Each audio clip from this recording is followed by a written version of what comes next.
Hey gang, I am Joe Edelman and welcome to the Last Frame Live, the longest running photography live stream on YouTube.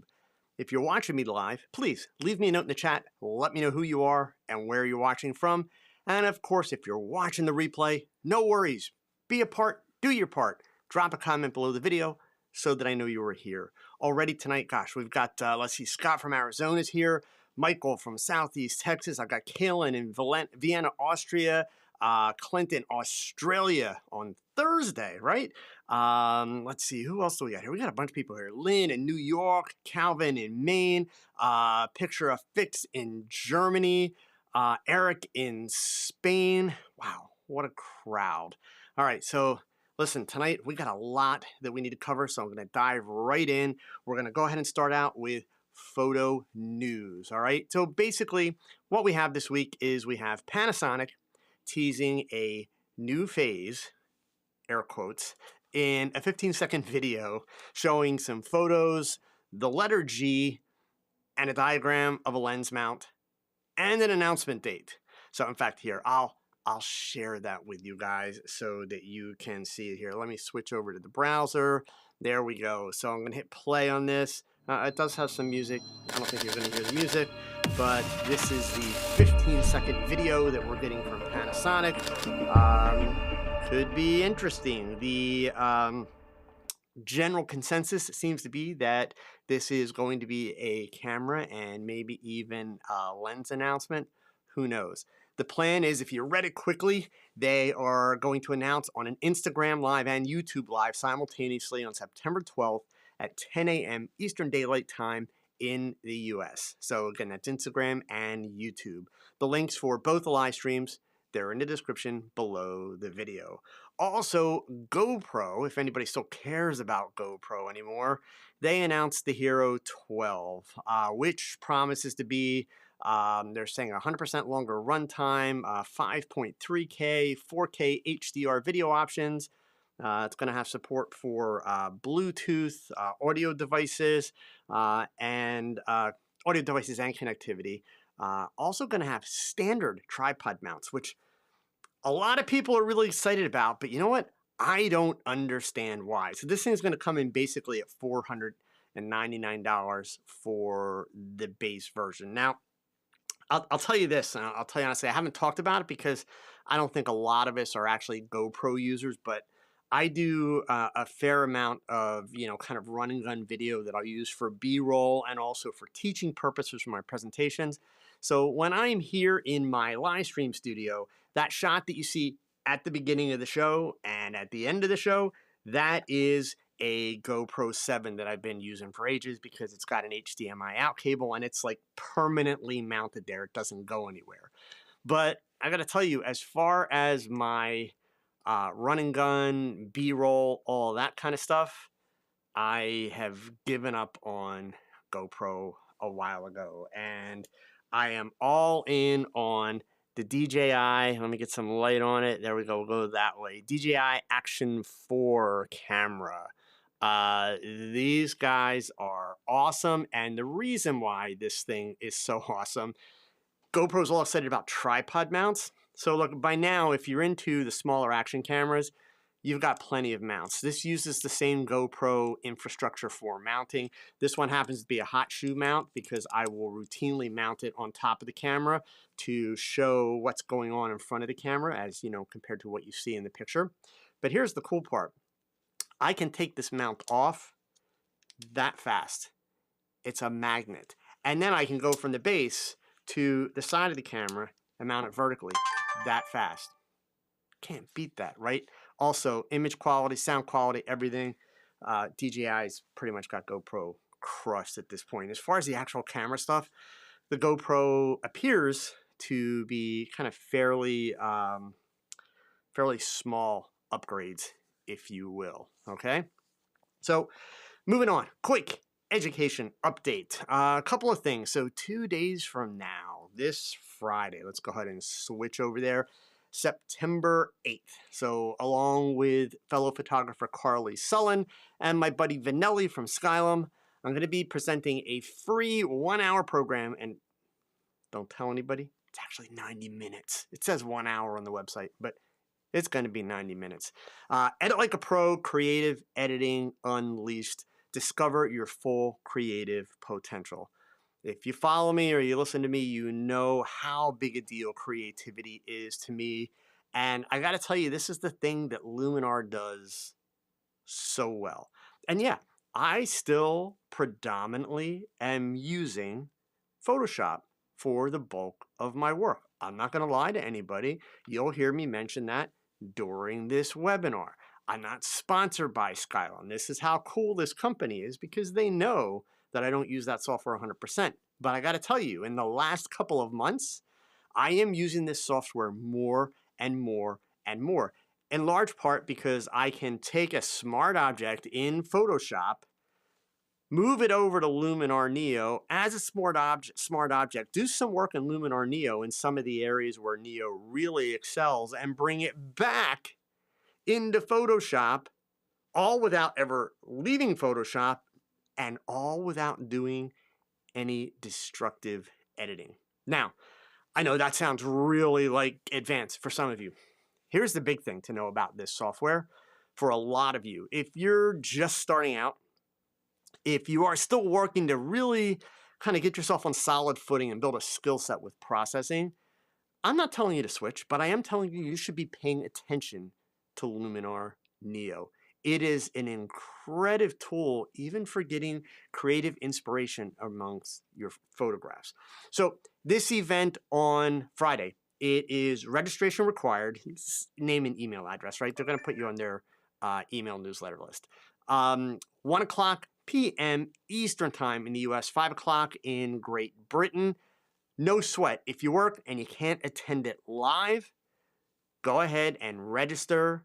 You will get a link to watch the recording afterwards. So between myself and Carly Sullen, if you are at all Luminar curious, this is the perfect opportunity to learn what Luminar Neo offers and see how I use it, and also how a lot of other photographers are starting to use this even as part of their Photoshop workflow. And while we're here, one last reminder, because this one's coming up right around the corner next week, Tuesday, September 12th, 6 p.m. Eastern Time, US. I'm going to be presenting a 2-hour live program all about color, shooting with colored gels, one of my favorite topics. The cost to attend this workshop is $10. That's all. It includes a detailed download about color theory and much of the information that will be covered in the program. That $10 registration fee also gives you access to ask questions live during the program, and you'll have 72 hours after the program to watch the replay if you can't make it live. So don't miss out. If you also are looking, by the way, all of these links, I'm sorry, I should have mentioned that. All these links are in the description below the video. I know sometimes I paste them in the chat. I want you to watch now. Go check these links out later, okay? But also remember, one of the pages that you should be bookmarking on my website is my photography presentations and events page. This way you'll get information on all the talks and presentations that I have coming up and all the places where you'll have an opportunity to see me present live and in person. So I hope you'll check that out. Okay. Moving on to DIY. So if you read the description below the video, I have 2 tips for you tonight, and both of these tips are from followers of the program, which is honestly what makes them very exciting for me. So the first one is actually an excellent money saver, primarily I would say for landscape photographers, but trust me, there have been times where even as a people shooter and a news shooter, I could have used this. So this one comes to us from my buddy Nick, who is down in Maryland here in the United States. Landscape, nature photographers especially, routinely find themselves shooting near rivers and creeks, even oceans. And they also routinely use tripods, which can ultimately be damaged by the water, especially salt water. But in general, things can rust, all kind of problems, right? And we all know Murphy's Law. The best camera angle is going to wind up requiring you to get that camera close to or in the water. So these gadgets here, and this is not the DIY tip, but just so you know what we're referencing, these gadgets are tripod leg covers that you can get, and they're not super expensive. I mean, 17 bucks, right? You slide them over your tripod leg and they, tighten off like you see in the little photo there, and you're good to go. Keep your tripod dry. By the way, again, all of these links in the description below the video. Or the option, as Nick pointed out to me, for a little less money, you can get 100, not 3, but 100 of these disposable umbrella covers, $14. So basically you use them and you toss them. One for each leg is going to hold, some rubber bands, small rubber bands. One for each leg is going to hold the bags in place, and then you're good to go. Super easy, right? So the second user-submitted tip that I have tonight is actually a mobile setup. And this one, I'm not gonna kid you, this one is insane. It's really, really cool. It's an excellent mobile setup for shooting portraits.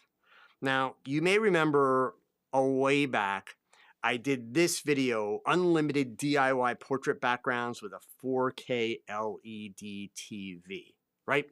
The link is in the description below the video. The whole point behind this video was, look, if you're a portrait shooter or if you shoot models, as photographers, backgrounds are expensive, even if you're just using paper backgrounds. So once you buy a background, now I don't care how cool it is, how many times are you going to use that background before it's kind of like been there, done that, right? You don't want all your pictures to have the same background. Now, certainly we can get a little bit creative. Depending on the kind of background it is, we can add color gels to it. That changes the look of it. Maybe if it's a material, we drape it differently so that it picks up ripples and shades and adds some extra texture. But eventually, it kind of wears out. Well, televisions, LED televisions, even 65-inch LED televisions are at a point now where they are honestly really reasonably priced. And you can set up a portrait background. And in fact, here, let me go ahead and switch back to the browser for you. So just to give you an idea, let's talk dollars for a minute, all right? Here it, whoop, that's the stand. Let me get the TV for, oh gosh, do I have the stand twice? I have it twice. I'm sorry. The TV, the link is in the description below my video. I grabbed the wrong link and did it twice. My apologies. But the TV is like under $300, right? So even if you go with a slightly better one for $400, but here's the trick. You don't have to go with a really high-end television because you're using this for backgrounds, right? And then you add a stand like I just showed you here. Let me go back again. $63, so it's on wheels, okay? Now, by using your own creativity in Photoshop or by spending $1 or $2 at a time and using stock images of textures and patterns and that, you essentially have the ability to create an unlimited number of backgrounds. Now, you saw in my video, I had it mounted horizontally. I completely understand not all of you want to make horizontal portraits like I do, but the mounts that are available today, you can also mount the TVs vertically, and it is ample size because you don't need a lot of depth between the subject and the background, right? So, money saver, creativity builder, but here's the cool piece, right? Earlier this year, while I was at WPPI in Las Vegas, a photographer named Nathaniel Bell, who is from Zachary, Louisiana, introduced himself to me and pulled out his phone and showed me some pictures. And he mentioned that he kind of gave my 65-inch TV background concept what I would call a big upgrade, okay? So actually what I want to do first is I want to show you a quick video clip and then I'll show you a still shot. But Nate rigged out a van to be so there's the van, you know, at the beginning of this build that he did. Okay, and this is a real short set of video clips, but he basically built a portrait studio inside this van so that he has created for himself essentially a mobile headshot truck. So let me just switch over here. Here's another look at the setup on the inside. Really cool and honestly extremely creative, right? So I have to give him huge props for all that because definitely really, really cool stuff. Okay. All right. So a reminder, if I may, all of you, you're part of a growing global community of photographers in over 100 countries who tune in to watch The Last Frame every week. And for that, I sincerely appreciate you. But the fact is, it would help a lot more people learn about The Last Frame. If you could do me a solid, hit that thumbs up down below the video. The more thumbs up, the more YouTube recommends the show to other photographers. I see a couple thumbs up going by. Thank you. Got a bunch of people here and only 10 people hit it. Come on, gang. Help a guy out, right? Okay, so let's move on to our shot breakdown or shoot breakdown, excuse me, for the week. Based on this week's cover image. And this, of course, is a shot that is done with black lights. So let me switch over. There's the image that we're working with. Now, I'm actually going to show you a couple of variations here and two different setups. So this particular image is shot at ISO 500. It is 1/15 of a second at f4. I did this image, let's see, 23 years ago. Almost to the week, 23 years ago. Shot with a 70-200 f2.8 lens at about 116 millimeter. And the camera was a D700, a Nikon D700, which, by the way, that's a 12.1 megapixel camera at ISO 500. And guess what? No noise reduction.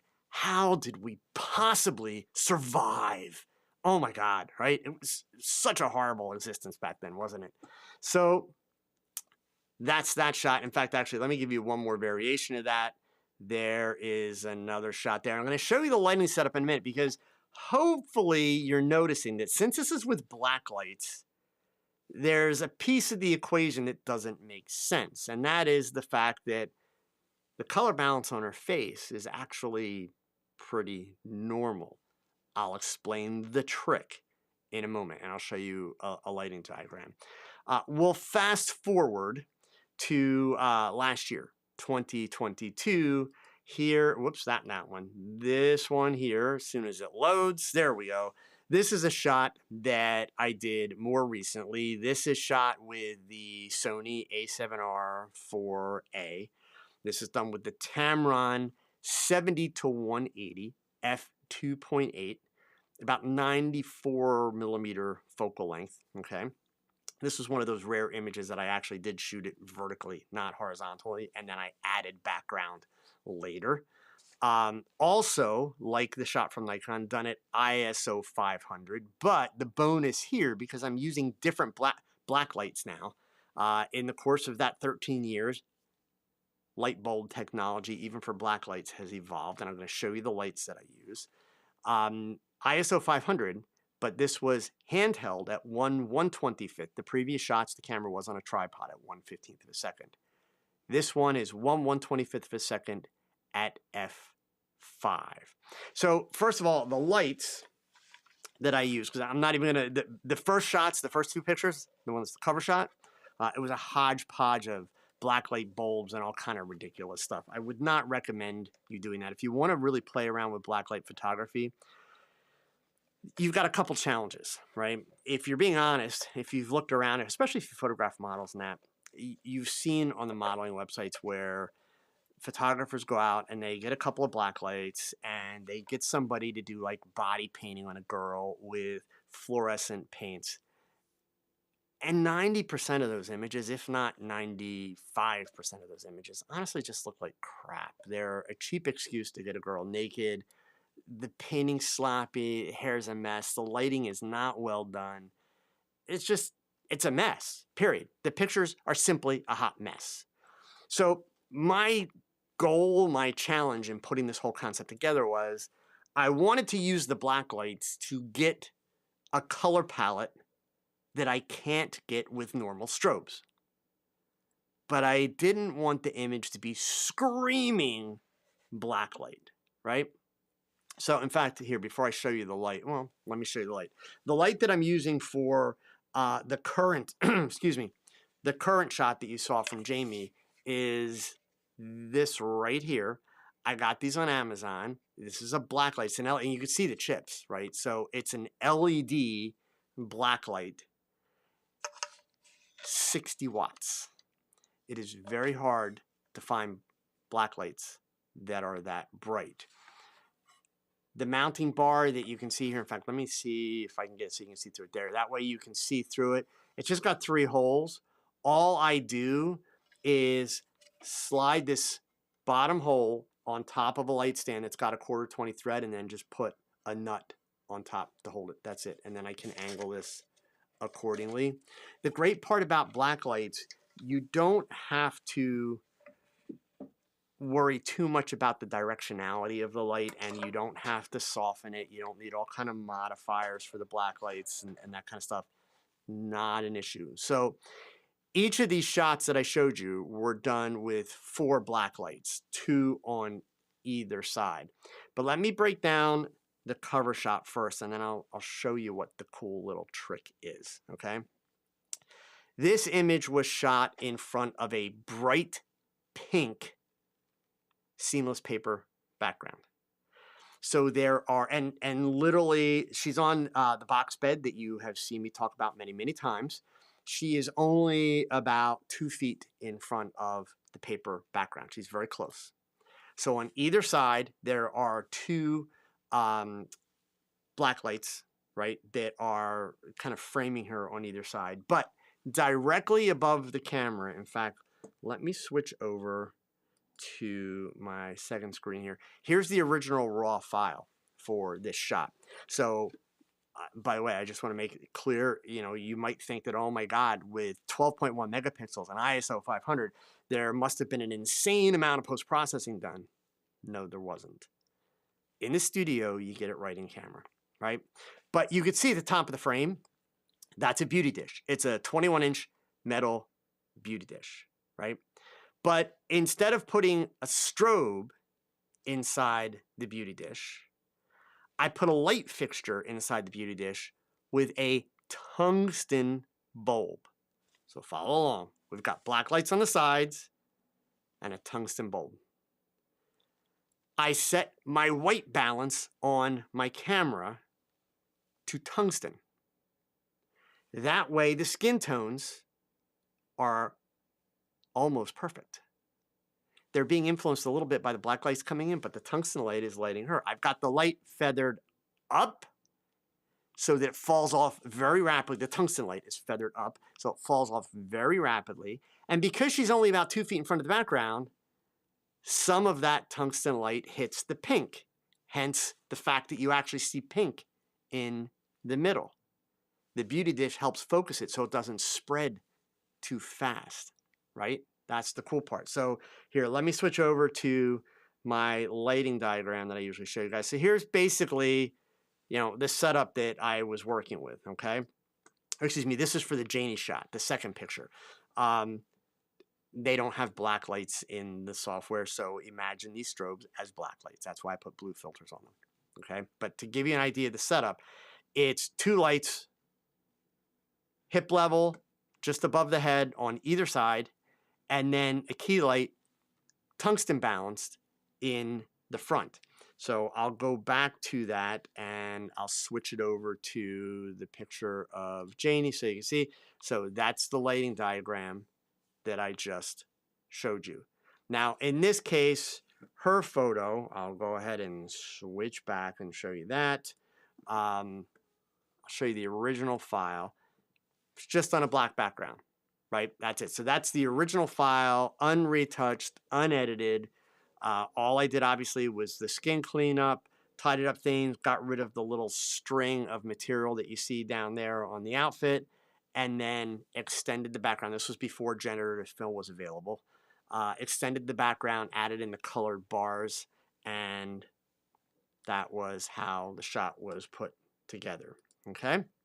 So the key to being able to get this look where it doesn't look completely like blacklight is tungsten white balance with a tungsten key light and making sure that the tungsten key light is not lighting the clothing. That brings us to the clothing. Obviously, you need materials that are going to react to the black light. Almost any white material will react really, really well, but some materials will react better than others. So it helps to start, like in the case of this shot of Jamie, it helps to start with a brighter color, with a color that has some intensity to it to begin with. And then as long as the material is material that will react to the black light, you're going to get a really great pop of color from the shot. So I shared, oh, by the way, the lights here, let me just pull up the lights on Amazon really quick and go back. You can buy them in sets of 2 for actually for $30 some. There's a 10% off coupon if you get them now. Links are in the description below. So they come in a 2-pack. I have 2 2-packs. I am tempted to get another 2-pack because they work really, really great. And of course, fast forward 13 years from the first time that I did this shot, when I did these shots here, okay, the benefit that we have now is cameras are able to handle higher ISOs much, much more effectively in terms of noise, everything else, right?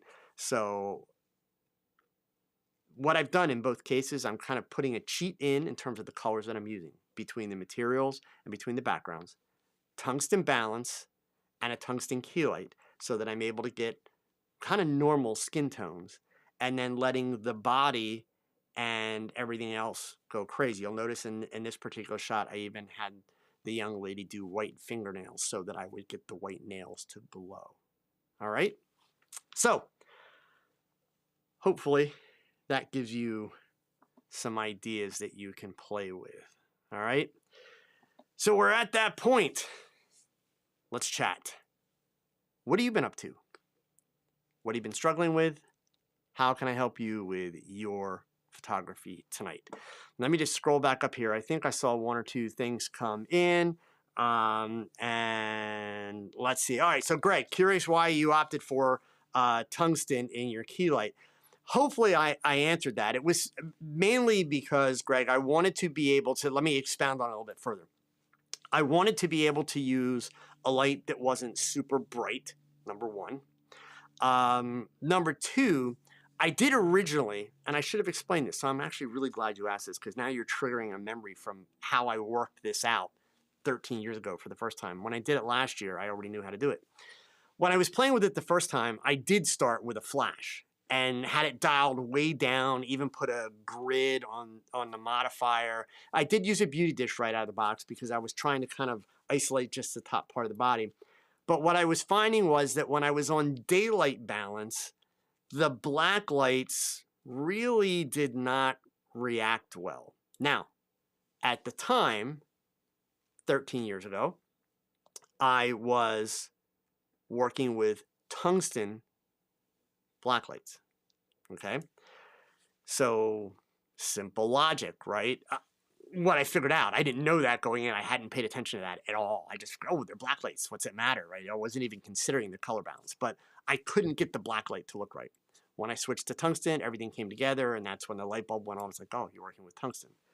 With these LEDs, their color balance, in fact, if I'm not mistaken, it's on the page. Let me see if they have it listed on the page. Their color temperature is not daylight. Let me see if they have it listed on here or not.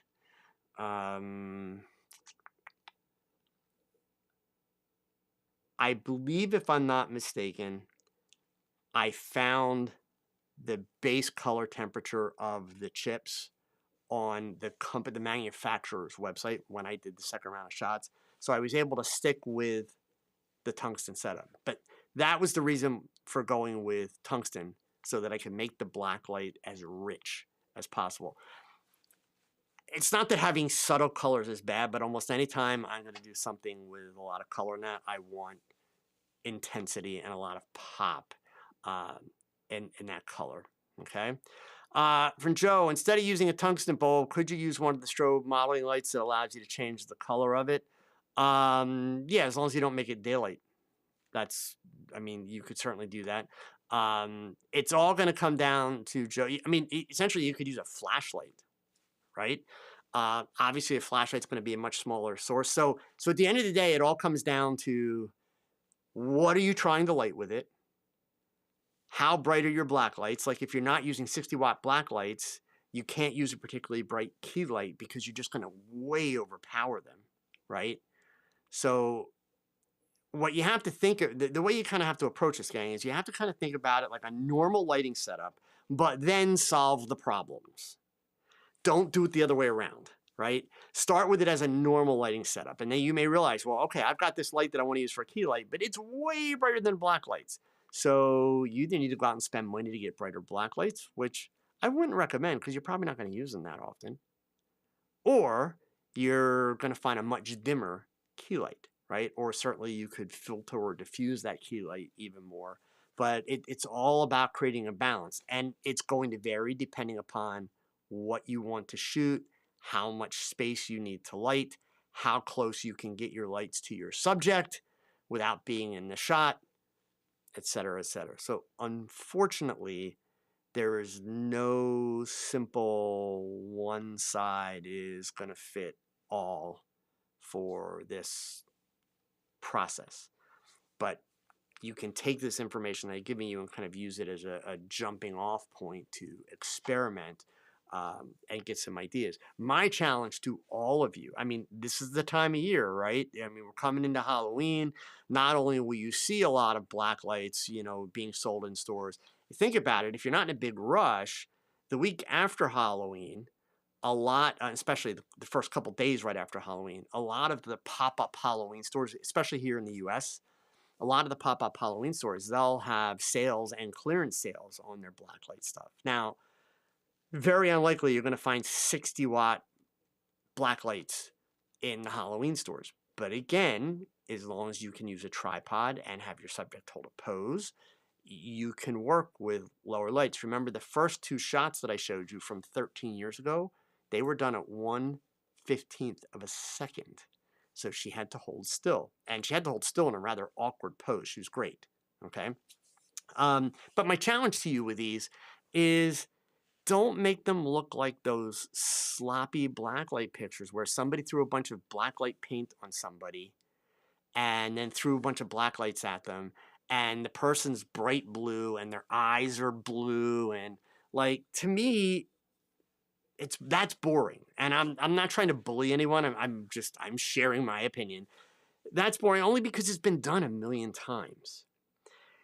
The only way, at least that I can think of, that you're going to make that different is with an incredible artist who can paint something really unique on your subject. If you don't have that available, this becomes a great idea, because at this point, you're mixing the two, you're working in different background colors, and you're working in different outfit colors. You have a lot more variables that allow you to change the image and give the image a completely different feel. Even from the ones that I did 13 years ago to the ones I did a year ago, the one a year ago is darker and moodier than the ones 13 years ago, right? So, but I'm basically, playing with multiple variables instead of one. When that one variable relies on someone that's insanely talented with makeup and that type of stuff, that makes it a little bit harder. And that's why we see so many of those just really crappy pictures where, somebody slapped a bunch of glow in the dark paint on somebody and then turned on black lights. And yeah, the first time you do stuff like that, you see those colors pop, it's cool, but not really, right? That's the challenge. So that's why I'm giving you this suggestion to say, hey, experiment. Use this as a starting point. And by all means, do what I did to learn it. But as always, find a way to make it your own. Add something to it. Do something a little bit different, a little more unique. Make it your own. Okay? All right, so let's see what else we got here. Pirate 9882, Andrea, good to see you. I hope all is well in Hollywood. Greg Miller, I am new to this community and already getting benefits from it. Glad to hear that. Have you joined my Tog Knowledge community yet, Greg? Your name is not hitting my memory here. I hope you have. He says, I see that you use Satellite. Can you talk about how it supports your creativity and workflow? Well, interesting that you should ask that question. So first of all, let's be clear about a couple things. I'm not sponsored by Satellite because I do talk about it glowingly and I show it off a lot. I do have a relationship with them, simply meaning they reached out to me probably about 6 years ago when I was doing the YouTube tutorials and said, hey, we've got this cool new piece of software. And literally as soon as I saw it, I'm like, oh my God, this will be amazing because I can use it for teaching.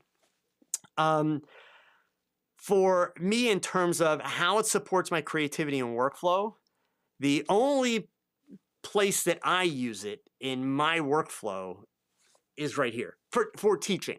If you've ever seen one of my presentations about lighting or the presentation that I'm going to do about color gels next week, you'll see that software in use, right? So I do use it for that. But in terms of planning shots and that kind of stuff, I don't use it, but keep in mind, I've been shooting professionally for 42, 43 years now. I've been shooting for, 52 years I've had a camera. So I've been at it for a really, really long time. And I've got a workflow down that I can process. So let me try and answer your question in terms of what are ways that you might be able to use it. Because there's quite a few. One of the things about this software that is extremely impressive, every modifier, every light power, every focal length lens, every aperture setting, everything is accurate. Meaning, if you dial in the gear that you have and you set a light so that that light is 6 feet high and it's 5 feet from your subject, and you adjust the power because you want to shoot at f8 and you figure out that that light needs to be at a quarter power at that distances to shoot at f8, etc. At a given ISO with a given lens, if you then walk into a studio space or any space of that size and replicate those exact distances and power settings, you will have a properly exposed image. It's amazing, right? So there are several ways that it can benefit somebody who is, one, learning lighting, two, who is maybe struggling a little bit with how to kind of troubleshoot and figure out the cool ideas. So from the learning standpoint, what's great about it is literally you can create a studio set, put a subject there, pick your camera, your lens, whatever light you have, and you could simply just go through and change the modifiers to see what happens when you go from one modifier to the next. You could just try moving the light around, raising it higher or lower to get a sense of where do the shadows go, what happens. What really is feathering? Feathering is not most of the crap that you see on YouTube. That's like ridiculous the way so many of these YouTube photographers use feathering, right? There's a much more productive way to use feathering that's been used for decades. Their way's not better. Their way's actually lazy, okay? Don't get me wrong, not all the information on YouTube is wrong, but there's a lot of bad information on feathering. So it allows you to really kind of get experience without getting experience. Now, like anything else, at some point you still need to go and pick up a camera and turn on a light and put a subject in front of you, and you need to really work through it. Another area where I have had people give me feedback that they love this software is for people that struggle with color and just experimenting with what happens if you mix this color with that color. And what happens if you, put one light up high with a colored gel in the background and then put another light low and kind of aimed at each other? What color do you get in the middle when the two blend? And depending on where you set the lights and how you angle them, how much will it blend and how big will the different areas of color be?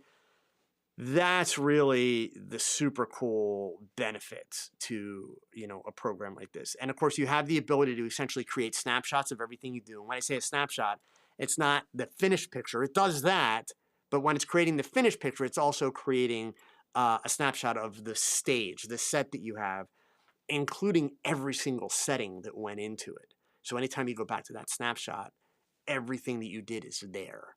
The settings, the placements, awesome. So I would encourage you, if you're considering the software, there's a couple of things. So number one, you can visit their website and definitely start with the free trial. I believe it's a 30-day or a 14-day free trial. Do not buy it right out of the box, please. And the reason I say that is this.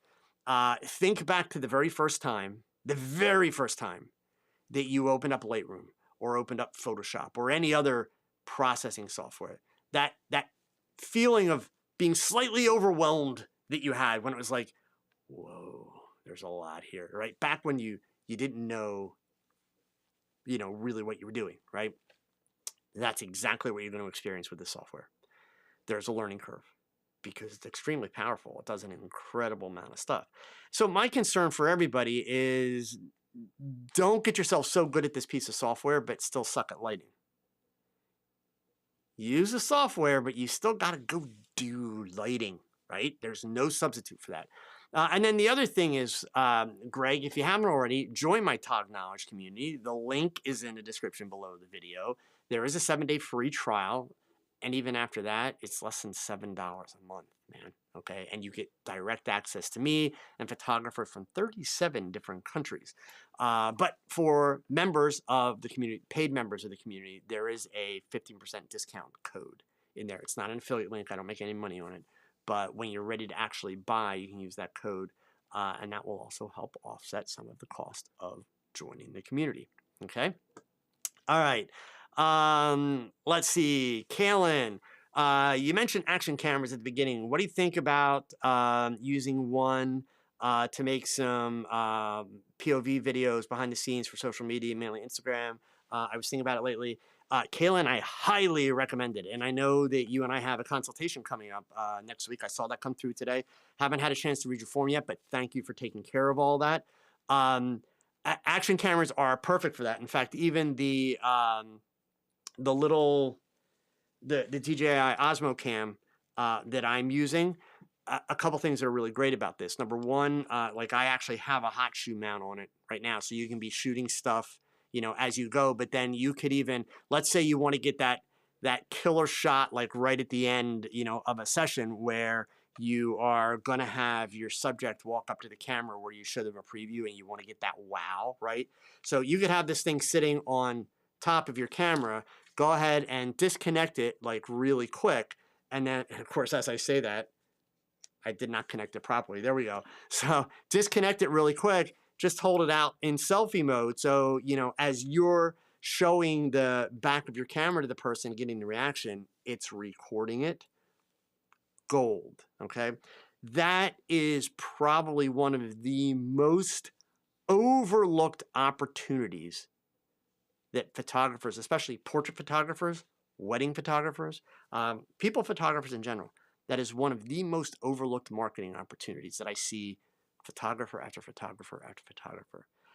I'm not talking about having somebody come to your photo shoot with a camera on a gimbal and then creating a video that's got all kind of cool music. No, stop that crap. Stop that crap. Stop that crap. People tune that off.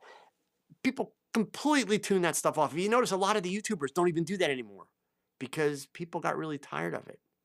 They finally woke up and realized, yeah, they're just watching entertainment. They're not learning anything in those videos, right? So, no, you don't need big cinematic productions. You need to be able to do like 15 or 30-second clips that you can put together and, be able to give people a sense of what it's like to do a photo shoot with you.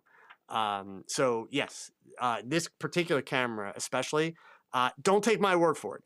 I would encourage you, go to YouTube and look at some of the side-by-side comparisons with it and the GoPro 11. You can check the specs on the GoPro 12 today. The camera itself on the GoPro 12 is really rather incremental upgrades. As far as I'm concerned, there's no way that 12 is going to match what this Action 4 does. So, you know, make the comparisons and you'll see you can get incredibly great video quality out of these cameras with really very little effort, which is also what's really nice because, you know, as a group, we're still photographers, right? We're talking about shooting stills. So you want that, you know, behind the scenes video work to be easy and simple. You don't want to have to put a lot of additional work into that because then it's going to get in the way of what really matters. And that's the still photography that you're doing, especially if you're working for clients, right? So let's see, Michael, what do you call those web image boxes that show two versions of the same image? They have a vertical slider and they're often used to show before and after. Well, most of those are done with Java, Michael. As far as the exact name, I hate to say this, but I'd be willing to bet if you typed like, you know, before and after image viewer into Google here, I'll go ahead and I'll be crazy enough to try this live and see if I'm going to be looking like an idiot or not here. Okay, before and after image viewer for web page. Google's this amazing tool, gang. It really is. Oh, look at that. Before and after slider for a website. Bingo. There you go. So yeah, and actually, I'm very familiar with this company. I use this company for some things on my website. So their stuff works great, and it's really, really easy to embed these little utilities that they have. So there you go. Here, I'll since this one is not in it, I'll add this to the description later tonight. But in the meantime, there is the link for that. Company's called Elfsight. Okay, and by the way, depending on your technical knowledge, and when I say technical knowledge, I don't mean photography stuff. We're talking internet stuff at this point, right? HTML, simple HTML, not can you write code? I can't write code. But depending on your technical knowledge and your understanding of that stuff, the Elfsight one that I just showed you is a great option, but obviously you pay for the ease of operation. If you are able to handle working with some simple JavaScript and things like that, and when I say simple, I mean, here's the code, you just need to modify a couple things and then you can use it, right? In fact, there may actually be, Michael, type back for me, where is your website, or how is your website built? Is it WordPress? Is it like at a place like Squarespace? Before I go down that whole rabbit hole, give me some idea of how you're hosting your website, and then I can maybe help you with some other alternatives, okay? All right. Let's scroll back up. I know I missed a couple in the beginning. Let's see. We still got a few minutes, gang. So, you know, if you got any questions, you need any help, Cooley, I saw you typed in the words green screen backgrounds, and I apologize. I don't know when you typed that, but I'm also trying to kind of figure out what I talked about that would have been for green screens. Unless you were talking about, oh, my DIY TV thing. I know. So here, I'm going to make an assumption, Cooley. Tell me if I'm wrong, okay? If that was kind of a suggestion as alternatives to how to have as many backgrounds as possible, you're not wrong. But here's the thing. Green screens are tough, right? If we're talking strictly about stills, let's leave video out of the conversation for a second. If we're talking strictly about stills, I think you would be, I shouldn't say foolish, but I would avoid using a green screen. The reason being, unless you have a lot of space between your subject and that green screen backgrounds tend to be very reflective. They kick a lot of light back. And so you start to pick up green skin tone and things like that. Not to mention, if you have kind of messy hair, those real tiny little gaps between hair, even Photoshop can't get the tiniest of tiniest gaps to replace them. So what I would do thinking along those lines though, and this of course only works for kind of solid color backgrounds. Big part of the reason why I use gray backgrounds. Let's say I have an image, I'm not using a TV, and I have an image that I want to swap, put in as the background for something that I'm shooting. And that image has an overall blue tone to it. I will go ahead and I will light that gray background with blue gels. And then it's simply a matter of selecting the subject off the background, sliding that background, the new background underneath. And then the best part of it is any place where, especially around hair and that, where I might have some imperfections, the colors are going to blend together. So it's not going to stand out as, ooh, that's a horrible cutout, right? So yeah, I mean, that's definitely one way to go about it for sure, but I would just avoid using an actual green screen.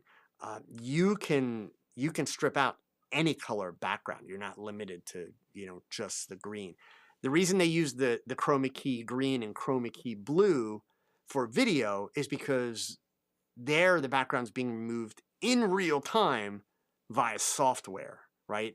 And the only reason it's those two colors, it could be done with black, it could be done with purple, it could be done with red. The reason they use those two colors is that most people are smart enough not to wear those colors because thank goodness the 1980s was a very long time ago, right? So yeah, I mean, those are colors that don't routinely show up in clothing, and so it's not a problem. But for still work, you can work on any color background that you want. What's more important is what type of material in that and what kind of kickback are you going to get from the light if that background's really close. So for instance, with green screens, if you're going to do a green screen, you're much better off not to buy the cheap green screens that you find on Amazon. You don't want green screen paper. You don't want just green cloth. Good green screen is actually foam backed. In fact, I can show you a piece. Oh.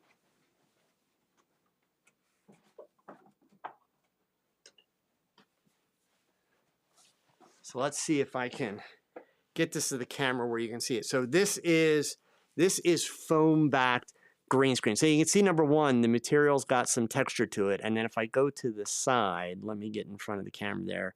You can see, I don't know if I'm going to be able to get it to focus at that point, but you can see it's thick, right? It's almost kind of feels like padding. This material, this is what they use in Hollywood. When you see the behind the scenes in the Hollywood movies and massive amounts of it, this is the material that's used. And it does not kick light back as much. It will, if you don't light it properly, it will still kick light back, but not as much as the papers and the materials and that type of stuff. So it's called foam backed green screen material is what you're looking for there. Okay. Let's see, going way back, I had a question here from Picture a Fix. You luckily ask all the time how you could help. So the question, when you start your own business, ooh, a business question, and I missed this, I should have started here. When you start your own business, what major steps do you see as necessary before starting? Oh my God, this is such a good question. Well, look, everybody on the internet will tell you, get a logo, for crying out loud. No, okay. You don't need a logo. You don't need a business card. The first steps for starting a business, confidence. Confidence. Now, I don't mean unfounded confidence. I don't mean cockiness. I mean confidence. Being able to consistently produce quality work, first and foremost. Don't expect people to pay you to learn, right? That's the first thing. You need to be at a point where you are confident that you can tackle whatever is going to come up in the genre or genres that you are going to market yourself for. Next steps, you should be working on your ability to tell stories. Not photograph stories. Tell stories and then write them down. Now I know a bunch of you are like scratching your heads like, wait a minute, I want to be a photographer, not a writer. Yeah, but why should anybody care about your pictures? You know what photographers do? It drives me nuts. A lot of you have heard me talk about this before. Photographers post pictures on Instagram, post pictures on Facebook, and they just post the picture, just the picture, right? So, and they expect people to care. They get upset when they don't get lots of likes, and then they start blaming, Facebook or Instagram. It's like, well, I must have been shadow banned because like nobody's seeing my pictures. So I need you all to understand something, right? Posting a picture on social media, just the picture, and I don't care if you use hashtags on it, but just sticking up the picture. Or for that matter, saying, here's from my shoot yesterday with such and such a model. Those kind of things, right? Imagine, if you will, you're at a cocktail party, social event, in real life. Would you take out your phone and put a picture on your phone? And would you just walk up to people and go,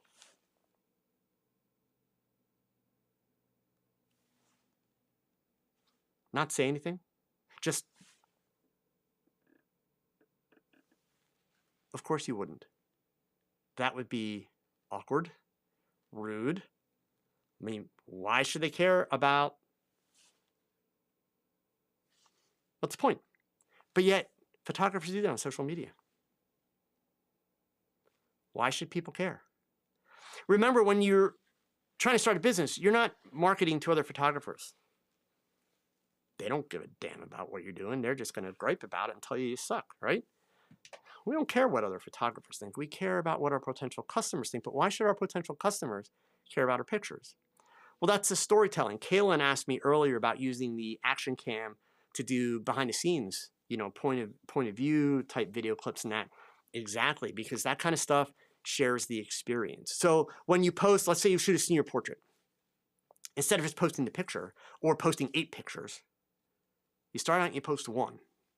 And on that 1, I had the honor of photographing this kid for their senior portrait sessions. I know how important senior portrait sessions are because I want to make sure that my subjects are going to stand out, that they're going to look confident and look empowered, et cetera, et cetera. And you talk about like, this kid's hobbies are, so we decided we were going to photograph him doing this, and we found a location like this, and you tell a story. Photograph a wedding. I had the honor of sharing the most incredible day with so-and-so and so-and-so. They chose me to be their wedding photographer, and I have to tell you, it was such an honor to watch these two share this day together and have an opportunity to record it. And then you talk about the day. And you spread that out over several pictures. What that's doing is that's allowing potential customers to get a sense of who you are, right? That's the key. Now, Hector's saying, and Hector, actually, there's a lot of research that says you're wrong here, okay? To be fair, the amount of people that doesn't read the captions, I do wildlife photography, I put what kind of bird it is, and then I get asked what kind of bird was that. Well, but see, that's the point. You're not really giving people a reason to read it, Hector. Just by putting the bird there is not a reason for people to care. Tell us something about that bird. Tell us something about what, who's your audience, first of all, right? If your audience is just people that are interested in birds, then you should be telling us about that bird. If your audience is other photographers, you should be telling us about what you went through to get that image and how you knew that you could get that bird in this setting because these kinds of birds do this. Share information. Create value. If you look at my Instagram profile, I post Instagram pictures maybe once a month, sometimes every 2 months. I've got over 20,000 followers, great engagement, but that's because every single one of my posts is a lesson. It's a carousel, and it teaches you how I did the shot, shares information about it, the gear, everything else, provides value. So that's really the summary piece for the second thing, along with the storytelling, is you're learning to provide value. Third thing, picture fix on your list is start with a simple website. Don't kill yourself. Websites are not like brochures. Back in the day, we would do brochures. A brochure, it's got to be perfect because once you print it, you spend a ton of money and you can't get that money back, right? Websites are virtual. You can change the entire website in hours, right? So you start out with kind of a simple portfolio website. I see actually, Michael, that you're using Zenfolio. So the challenge is with Zenfolio, depending on which account you have, what level, you can do some customizations and others you can't. You would have to be on one of the higher paying ones to be able to do JavaScript and things like that. You just need to make sure that your level plan supports embeds, E-M-B-E-D-S, embeds. And if it does, then you could use Elfsight, which I shared. And initially, yeah, the website needs to be simple and clear-cut messaging. Your bio page needs to be amazing. If you haven't heard me talk about bio pages before, go back through some of my older stuff and learn about bio pages, right? Because the bio page isn't really about you. I know that sounds contradicting, but I'm almost out of time here, so I'm not going to get into that tonight. You could bring that up for a question next week, and I'll gladly address it. I love to talk about business. So that's the order that I would start, right? Confidence with consistently great photos, the ability to tell stories so that people actually give a damn about your photography, and then it's going to be a simple brochure website. And then we can talk about the rest next week if you come back and ask me to pick up the conversation. I'll gladly pick it up from there. Okay? And speaking of next week, obviously, I'll have more news, a new DIY tip. Next week, I'm going to share a cool set of Photoshop plugins that I've been using for retouching my images. And of course, another shoot breakdown and the last frame Q&A. Remember, if you can't make it to the live show next week, leave your question in the comments below, and I'll answer it next week. And look, if you still need to do so, please, hitting a thumbs up helps more photographers find out about the show. And remember, gang, you don't get back the days you'll waste. So please, pick up that camera and shoot something. Because your best shot, it's your next shot. Adios.